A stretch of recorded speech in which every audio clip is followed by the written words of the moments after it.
എന്താ എന്താ നയന ഈ കാണിക്കുന്നത്? അഗ്നിയുടെ ശബ്ദം ആ വലിയ മുറിയിൽ മുഴങ്ങി കേട്ടു. അവന്റെ ക്രോധം കണ്ട് നയന ഒന്ന് വിറച്ചെങ്കിലും അവൾ തന്റെ വാശി വിട്ടില്ല. എന്താ അഗ്നി, നിനക്കെന്നെ കാണുമ്പോൾ ഒന്നും തോന്നുന്നില്ലേ? ഞാൻ ഇത്രയും ലോലമായ വസ്ത്രം ധരിച്ചു വന്നിട്ടും നീ എന്നെ ഒന്ന് തിരിഞ്ഞു നോക്കുക പോലും ചെയ്തില്ലല്ലോ. നിന്റെ ഗർവ് എന്തിനാണ്? നയന അവനെ പ്രലോഭിക്കാൻ ശ്രമിച്ചുകൊണ്ട് ചോദിച്ചു. ഛി, നിർത്ത് നിന്റെ ഈ വൃത്തികെട്ട കളി, അഗ്നി അലറിക്കൊണ്ട് പറഞ്ഞു. നീ എന്തിനാ ആ കുപ്പി നിലത്തേക്കെറിഞ്ഞ് പൊട്ടിച്ചത്? ഈ അർദ്ധരാത്രി എൻ്റെ മുറിയിൽ വന്ന് ഇങ്ങനെ ഒരു കോലം കെട്ടാൻ നിനക്ക് നാണമില്ലേടി? എനിക്ക് നാണമില്ല. എനിക്ക് നിന്നെ വേണം അഗ്നി. ഈ ഒരു രാത്രിയെങ്കിലും നിന്റെ ചൂടും എനിക്കറിയണം. അവൾ അവൻ്റെ അരികിലേക്ക് നടന്നു വരാൻ ശ്രമിച്ചു. ചില്ലിക്കഷ്ണങ്ങൾ അവളുടെ കാലിൽ തട്ടുന്നത് അവൾ വകവച്ചില്ല. മാറി നിൽക്ക് നായന, അഗ്നി അവനെ തള്ളി മാറ്റിക്കൊണ്ട് പറഞ്ഞു. നീ എന്നെ ആരാണെന്ന് വിചാരിച്ചത്? നിന്റെ മോശം സ്വഭാവം കണ്ട് എനിക്ക് നിന്നോട് ഇഷ്ടം കൂടുമെന്നോ? എന്നാൽ എനിക്ക് അറപ്പാണ് നിന്നെ കാണുമ്പോൾ തോന്നുന്നത്. ബിസിനസ് സംസാരിക്കാൻ വന്നതാണെങ്കിൽ അത് മര്യാദക്ക് നീ ചെയ്യണം. അല്ലാതെ പെണ്ണിൻ്റെ ശരീരം കാണിച്ച് ആണുങ്ങളെ വശത്താക്കാൻ നോക്കുന്ന നിന്റെ തരം താഴ്ന്ന പരിപാടി എൻ്റെ അടുത്ത് നടക്കില്ല. അഗ്നി, പ്ലീസ്, ഒരക്ഷരം മിണ്ടരുത് നീ. അഗ്നി വിരൽ ചൂണ്ടി ശാസിച്ചു അവളെ. നീ വിചാരിച്ചാൽ ഏതൊരു ആണിനെയും വീഴ്ത്താം എന്നായിരിക്കും നിന്റെ ധാരണ. പക്ഷെ നീ തെറ്റിദ്ധരിച്ചു. എൻ്റെ മനസ്സിൽ വേറൊരു പെണ്ണുണ്ട്. അവൾ മാത്രമാണ് എൻ്റെ പ്രണയം. നിന്നെപ്പോലൊരുവൾക്ക് അവളുടെ കാല് കഴുകിയ വെള്ളം കുടിക്കാനുള്ള യോഗ്യത പോലുമില്ല. നിന്റെ മോശം സ്വഭാവം ബിസിനസ്സിലും നിന്നെ തകർക്കും. അത് നീ ഓർത്തു വെച്ചോ നയന. അഗ്നിയുടെ വാക്കുകൾ നയനയുടെ ഹൃദയത്തിൽ ആഞ്ഞു തറച്ചു. അവൾക്ക് അപമാനവും സങ്കടവും സഹിക്കാൻ കഴിഞ്ഞില്ല.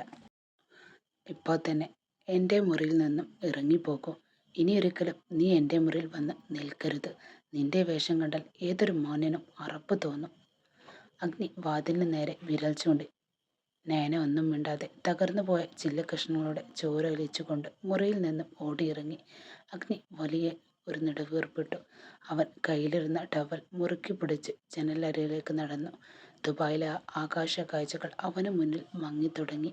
അവൻ്റെ മനസ്സ് വീണ്ടും മാളികയുടെ അടുത്തേക്ക് പറന്നു ചെന്നു. പിറ്റേന്ന് രാവിലെ, നീ എങ്ങോട്ടാ അഞ്ജലി? അടുക്കളയിൽ നിന്നും ഉമ്മറത്തേക്ക് വന്ന പാർവതി അമ്മയുടെ ചോദ്യം കേട്ട് അഞ്ജലി ഒന്ന് തിരിഞ്ഞു നോക്കി. ചുവന്ന പട്ടുധാവണിയിൽ വിടർന്ന കണ്ണുകൾ പ്രസാദവും തൂക്കി നിൽക്കുന്ന മകളെ കണ്ടപ്പോൾ അമ്മ ഒന്ന് വിസ്മയിച്ചു. അവൾ തൻ്റെ കാർക്കൂന്തൽ മുല്ലപ്പൂക്കൾ തിരുകുകയായിരുന്നു ആ സമയം. പഴയ ഷാഢ്യങ്ങളോ കണ്ണുകളിൽ എപ്പോഴും ദേഷ്യമോ ഇന്ന് അവളിലില്ല. പകരം ആ മുഖത്ത് കണ്ടത് നറുപുഞ്ചിരി മാത്രം. ഞാൻ അമ്പലത്തിലേക്കാണ് അമ്മേ, നമ്മുടെ തിരുനീലകണ്ഠപുരം ക്ഷേത്രത്തിലെ കണ്ണനെ ഒന്ന് കാണാൻ. കണ്ണനെ കണ്ടു തൊഴുതിട്ട് എനിക്ക് അമ്മയോടും അച്ഛനോടും ഒരു വലിയ വിശേഷം തന്നെ പറയാനുണ്ട്. അവളുടെ മൃദുവായ വാക്കുകൾ ജാനകിയമ്മയെ അത്ഭുതപ്പെടുത്തി. മറ്റുള്ളവരെ അധിക്ഷേപിക്കാനും താൻ മാത്രമാണ് സുന്ദരി എന്ന് അഹങ്കരിക്കാനും ശീലിച്ചിരുന്ന മകളുടെ ഈ മാറ്റം അവൾക്ക് വിശ്വസിക്കാനായില്ല. ഉള്ളിൽ ഉറങ്ങിക്കിടന്നിരുന്ന നന്മയുടെ തിരുനാളം ആരോ തെളിയിച്ചതുപോലെ തോന്നി അവർക്ക്. അപ്പോഴാണ് കുളിച്ച് ഈറനണിഞ്ഞ് മഞ്ഞ താവണിയുമെടുത്ത് നെറ്റിൽ ചന്ദനക്കുറിയുമായി മാളവിക അങ്ങോട്ട് വന്നത്. ലാളിത്യമായിരുന്നു മാളവികയുടെ സൗന്ദര്യം. ഞാനുമുണ്ട് നിന്റെ കൂടെ ചേച്ചി. മാളവികയുടെ സ്വരം കേട്ട് അഞ്ജലി സ്നേഹത്തോടെ ഒന്ന് പുഞ്ചിരിച്ചു. അഞ്ജലി തൻ്റെ അനിയത്തിക്കുട്ടിയെ വാത്സല്യത്തോടെ നോക്കി നിന്നു. പണ്ട് മാളവിക കൂടെ വരുന്നത് തന്നെ അഞ്ജലിക്ക് ഇഷ്ടമായിരുന്നില്ല. നിന്റെ കൂടെ നടന്നാൽ എന്നെ ആരും നോക്കില്ല എന്ന് പറഞ്ഞ് അവളെ മാറ്റി നിൽക്കുന്ന കാലം. തന്നേക്കാൾ സുന്ദരിയായ മാളവികയോട് അഞ്ജലിക്കെന്നും അസൂയയായിരുന്നു, ചെറുപ്പം തൊട്ട് ഈ നിമിഷം വരെ. എന്നാൽ ഇന്ന് ആ മഞ്ഞ ധാവണിയിൽ തൻ്റെ അനിയത്തി ഒരു ദേവത പോലെ സുന്ദരിയാണെന്ന് അവൾ തിരിച്ചറിഞ്ഞു. നീ വേഗം വാ മാളു, നമുക്ക് ഒരുമിച്ച് തൊഴാം, അഞ്ജലി മാളുകളുടെ കൈ ചേർത്ത് പിടിച്ചുകൊണ്ട് പറഞ്ഞു. മുറ്റത്തേക്കിറങ്ങിയ ഹരിദാസ് ആ കാഴ്ച കണ്ട് തരിച്ചു നിന്നു പോയി. വർഷങ്ങളായി താൻ കണ്ട സ്വപ്ന നിമിഷം. പരസ്പരം പൊരുതിയിരുന്ന തൻ്റെ മക്കൾ ഇന്ന് കൈകോർത്തു നിൽക്കുന്നു. അഹങ്കാരം വെടിഞ്ഞ അഞ്ജലിയുടെ മുഖത്തെ ശാന്തത അദ്ദേഹത്തിൻ്റെ മനസ്സിൽ കുളിർമഴ പെയ്യിച്ചു. തൻ്റെ കഷ്ടപ്പാടുകൾ തുണയാകാൻ മകളും കൂടെയുണ്ടെന്ന ഇപ്പോഴത്തെ തിരിച്ച് ആ പിതാവിനെ കുറച്ചൊന്നുമല്ല സന്തോഷിപ്പിച്ചതും. ഈ രണ്ട് സുന്ദരികളും രാവിലെ തന്നെ എങ്ങോട്ടാണ് അവ പുറപ്പെടുന്നത്? സന്തോഷത്തോടെ അങ്ങോട്ട് വന്ന കണ്ണൻ്റെ ചോദ്യം കേട്ട് മാളവിക പറഞ്ഞു.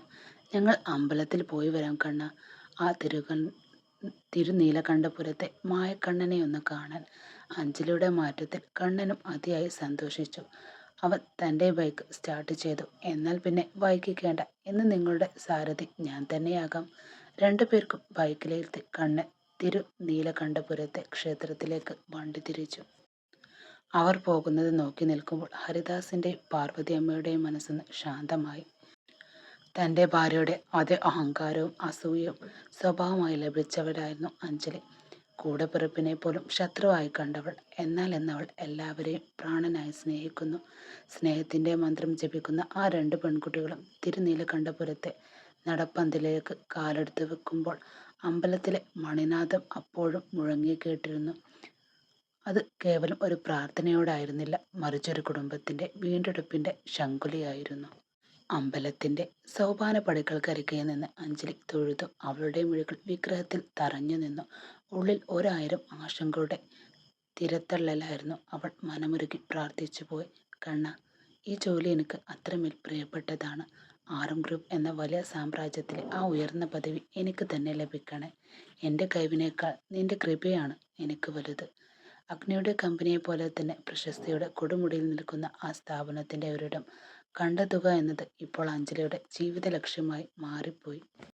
വരാനിരിക്കുന്ന ഇന്റർവ്യൂവിനെ കുറിച്ച് നേരിയൊരു ഭയം അവളുടെ ഹൃദയമിടിപ്പേറ്റിക്കൊണ്ടേയിരുന്നു. തൊട്ടടുത്ത് തന്നെ മാളവികയുമുണ്ട്.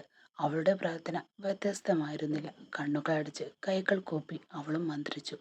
എൻ്റെ ചേച്ചി, മനസ്സിലുള്ള ആ വലിയ ആഗ്രഹം നീ സാധിച്ചു കൊടുക്കണേ കണ്ണ. എന്നും ഇതുപോലെ എൻ്റെ കൂടെ ചേച്ചിയും വേണം. അവൾക്കൊരു ജോലി നൽകി നീ അനുഗ്രഹിക്കണേ. സ്വന്തം കാര്യത്തേക്കാൾ ഉപരി ചേച്ചിയുടെ സന്തോഷത്തിനായി മാളവിക അർപ്പിച്ച പ്രാർത്ഥന ശരിക്കും നിഷ്കളങ്കമായിരുന്നു. ആ നിമിഷം അദൃശ്യമായൊരു കാറ്റിൽ ശ്രീകോവിലിന് മുകളിൽ നിന്ന് ഒരു കൂവളത്തിലെ പാറി വന്ന് അവർക്കിടയിൽ വീണു. അത് വെറും ഒരു വീഴ്ചയായിരുന്നില്ല, മറിച്ച് ആ വലിയ പ്രാർത്ഥനയ്ക്കുള്ള ഉത്തരം പോലെയായിരുന്നു. അല്പം അകലെ നിന്നിരുന്ന തിരുമേനി ആ കാഴ്ച കണ്ടതും ഒന്ന് പുഞ്ചിരിച്ചു പോയി. മക്കളെ, നിങ്ങളുടെ പ്രാർത്ഥന ആ മായക്കണ്ണൻ കേട്ടിരിക്കുന്നു. ഈ പ്രസാദം പോലെ വന്നു വീണ കൂവളത്തിലെ അതിൻ്റെ സാക്ഷിപത്രമാണ്. തിരുമേനിയുടെ വാക്കുകൾ കേട്ടപ്പോൾ ഇരുവരുടെയും ഉള്ളിൽ ഒരു വിദ്യുത്തരകം കടന്നുപോയി. മാളവികയുടെ ഉള്ളിൽ അപ്പോൾ മറ്റൊരു മുഖം കൂടി തെളിഞ്ഞു വന്നു, അഗ്നി. ആ ഗാംഭീര്യമുള്ള രൂപം ഓർക്കുമ്പോൾ അവളുടെ മനസ്സിൽ ഒരു വസന്തം വിരിയുന്നത് പോലെ തോന്നി. അവൾ ആത്മഗതമെന്നോണം വീണ്ടും പ്രാർത്ഥിച്ചു പോയി. കണ്ണ, അഗ്നി സാറിനോട് എനിക്ക് തോന്നിയ ഇഷ്ടം ഒരു മോഹമാണോ എന്ന് എനിക്കറിയില്ല, കിട്ടുമോ എന്നും അറിയില്ല. പക്ഷെ ആ മനസ്സിൽ എനിക്കൊരിടമുണ്ടെങ്കിൽ അത് നീ എനിക്ക് തന്നെ നൽകണേ. അത്ഭുതമെന്ന് പറയട്ടെ, മാളവികയുടെ ശിരസിലേക്ക് അപ്പോഴും ഒരു കൂവളത്തിന്റെ ഇല മെല്ലെ അടർന്നു വീണു. നമ്പൂതിരി വീണ്ടും അർത്ഥക്തമായി ചിരിച്ചുപോയി. ഭാഗ്യം അവരെ തേടിയെത്തിയിരിക്കുന്നു എന്നതിൻ്റെ സ്പഷ്ടമായ അടയാളമായിരുന്നു അത്. മനസ്സ് നിറഞ്ഞ സന്തോഷത്തോടെ അവർ നടപ്പന്തലിലേക്ക് കടന്നു. കാത്തുനിന്ന കണ്ണൻ്റെ ബൈക്കിലേക്ക് കയറുമ്പോൾ അവരുടെ ഉള്ളിൽ പുതിയൊരു ഊർജമുണ്ടായിരുന്നു. തിരികെ വീട്ടിലേക്കുള്ള യാത്രയിൽ കാറ്റിൽ മുല്ലപ്പൂവിൻ്റെയും ചന്ദനത്തിൻ്റെയും ഗന്ധം കലർന്നിരുന്നു. പിന്നിട്ട വഴികളെല്ലാം ശുഭപ്രതീക്ഷയുടെ പച്ചപ്പ് പടർന്നു കിടന്നു. വർഷങ്ങൾക്ക് ശേഷം ആ കുടുംബത്തിലേക്ക് ഐശ്വര്യത്തിന്റെ പുതിയൊരു അധ്യായം കുറിക്കപ്പെടാൻ പോവുകയാണ്. ആ യാത്ര അപ്പോഴും വിളിച്ചു പറയുന്നുണ്ടായിരുന്നു.